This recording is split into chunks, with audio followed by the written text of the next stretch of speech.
আমার নাম মোহাম্মদ সুলাইমান। আমার শ্বশুর নাম হলো বিলাল হোসেন। উনি দড়িকলা কবরস্থান থাকে, আমার বাড়ি শিবালয় মানিকগঞ্জ।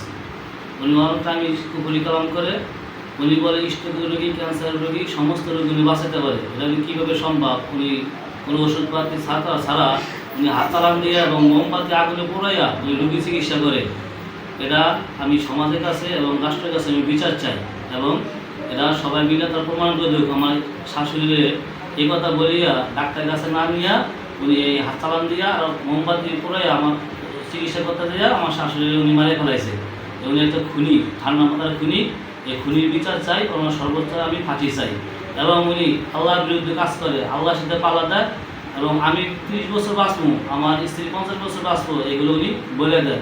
এবং যে কোনো মানুষের কত বছর বাঁচবে সে বলে দেয়, এবং আল্লাহর সাথে পাল্লা দেয়, এবং সমাজ বিরোধী সবসময় কাজ করে পুকুরে লিপ্ত থাকে। এবং মানুষের পেটে কী বাচ্চা আসে উনি বলে দিতে পারে। এটা কীভাবে সম্ভব যে আল্ট্রাসাউন্ড ছাড়া উনি করে বলে দিতে পারে? এই জন্য এই যে সমাজ বিরোধী কাজ করে, ধর্মবিরোধী কাজ করে, এই জন্য আমি বাংলাদেশের আইনের কাছে সর্বোচ্চ শাস্তি চাই।